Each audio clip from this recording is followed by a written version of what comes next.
Brother, all life was trained together. 22 years we was trained together. And last couple of years, I told you guys, Islam Makhachev is the best fighter, not in lightweight. He's a pound for pound #1 fighter in right now, today. Who's the best ever?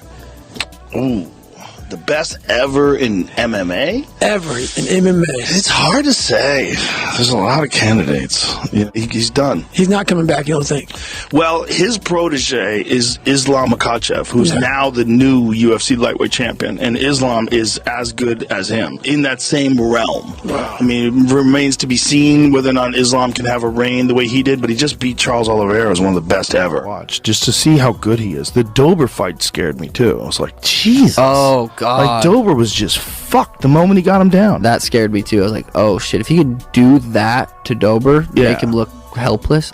Volkanovski versus Islam is so fascinating. I think that's the fight I wanted to see. Really? Oh yeah, Volk versus Islam. Yeah. Would you have rather seen Islam fight someone else in the lightweight division?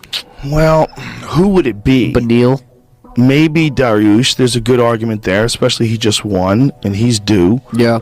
I mean, that's a fucking exciting fight. Benil versus anybody is an exciting fight. Yeah. Who else? In Poirier the division? just beat Chandler. So Yeah. potentially him, but Gamrot would have been interesting, but if he had gotten past Benil. But I think Volkanovski, dude, that motherfucker is good. He's so good. And he's so compact that I think it's going to be an interesting fight. Do you think he's big enough to compete against a guy like Islam, who's a really big 55? That's a great question. Well, I guess we'll have to wait and see. Islam is big. Yep. I mean, I don't know what he's cutting, but he's got the perfect physique for that weight class. Yeah. Like he's very, very lean. You know, he makes the weight, and he's obviously way bigger when he's competing. He doesn't look anything like a 55-pound guy. Yeah. Yeah, and Volk's pretty small. Yeah, in comparison, when you look at the two of them together. Yeah. But the thing is the grappling. Like, you remember, if you look at Volkanovski, he's got real good takedown defense, and he can take guys down. Took Max Holloway down a bunch. But he's not the biggest guy even at 45. Right. And when you're going up to face a big guy at 55. Yeah, Islam now very soon his dream gonna become true, and I know what he's feeling. I know how many years and years he worked so hard.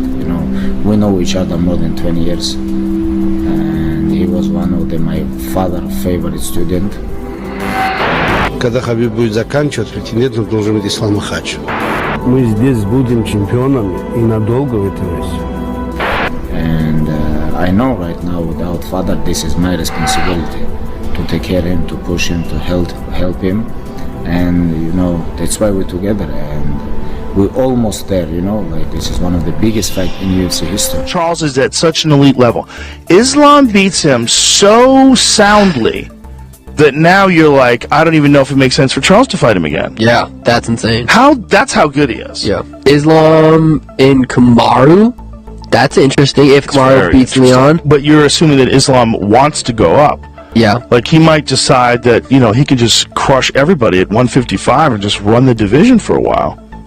Yeah. And why would if he just won the title, why would he go up to 70, right? No, that's yeah.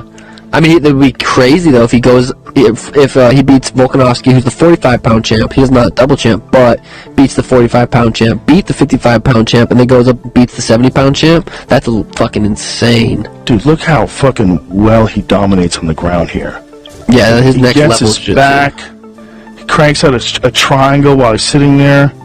Yeah, most fighters don't have actual high-level Brazilian jiu-jitsu. Dude, look at that transition to the rear naked. I mean, that's body triangle. Sensational. Yeah. It's just sensational. So Charles was so good. Charles was so good when he was running shit that we couldn't imagine a fight where you maybe didn't think it was compelling for him to fight for the title again. That's how good Islam is. Is Charles the underdog too going into that? Yes. Damn. Yeah, he was the underdog. That's crazy. Which is nuts. Yeah, that's nuts. Yeah, that is as dominant as he was as a champion, to have him be the underdog. Make sure that's true, because I'm pretty sure that's true. Is that true? That Charles Oliveira was the underdog in the Islam Makhachev fight? Pretty sure he was. In 2 years, some fucking stud can just come out of nowhere and be like, The next guy. The next guy could be in fucking Underdog. Oliveira was the underdog. It was not a lot, but yeah, he was the Yeah, That's insane. champion, dominant champion, submitting everybody, underdog. That's how good Islam is. That's nuts. Islam very important. Stay away from him. But if you can't go, don't hesitate. Don't hesitate. Well, you guys cannot come and stay with his distance. This is what he wants. Don't give him this. Try to make him work, make him pay. You know. And he just ran through him to win the title. That's a bad dude too, man.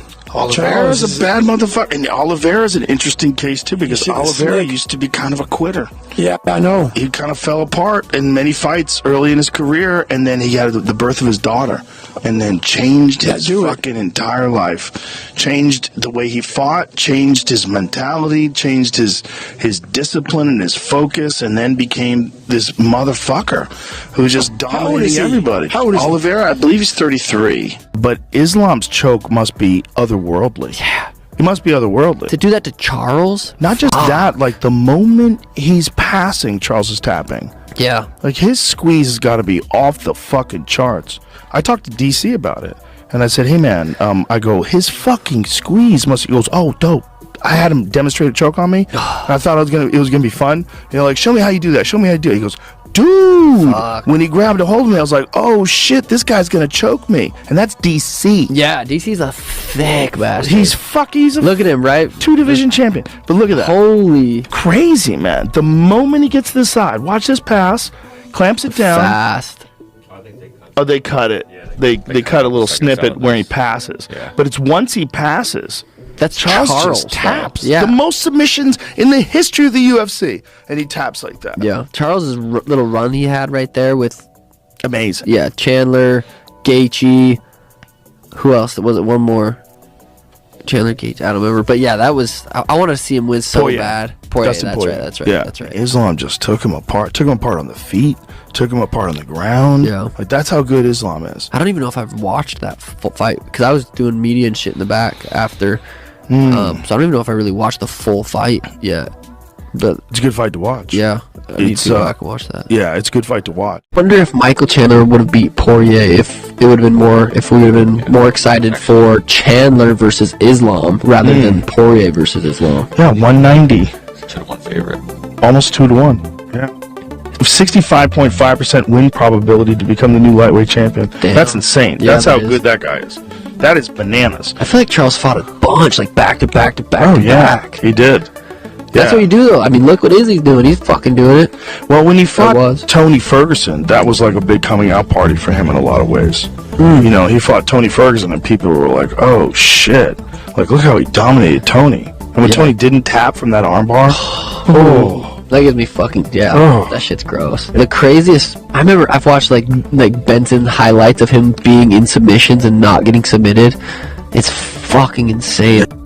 I'm so curious who Connor's gonna fight. I wonder if he looks at Michael Chandler because at one point, Chandler throws bombs, but he throws hooks.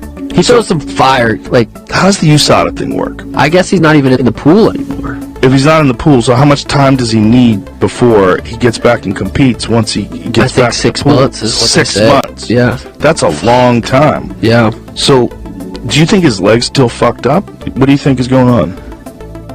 I don't even have thought. I don't know.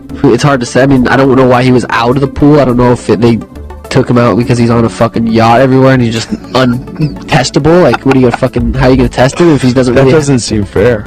It's crazy. I mean, I literally don't think he's getting.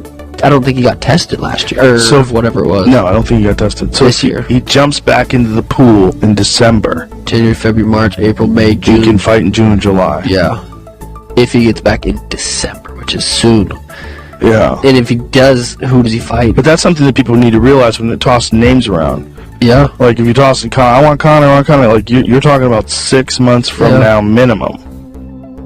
Which might work out for Chandler after going through that war. Conor has to see a guy that's going to get him excited that he sees is very winnable. And Chandler's dangerous, but he's shorter and he throws fucking hooks. Connor's a bigger and he's a sniper. He throws them down the middle. So he might look at that. Take it, though. Yeah. He can fucking take it. For Bounce sure. back. Dangerous motherfucker. That guy has warrior spirit. Crazy warrior spirit. Like, maybe too crazy. Like, maybe if he fought you know, Smart. try to be a little more elusive, but it's like that's how he gets the fans too. He's do or die, and he does it every fucking time he fights, man. You can guarantee if Michael Chandler's fighting, some fucking chaos is gonna happen. His run in the UFC since he's gotten signed has probably been the craziest, Amazing. the fucking craziest. In terms of entertainment, holy shit! Every fight he's in is do or die. Yeah. All of them are exciting. But if Conor comes back, it's gonna be at 170.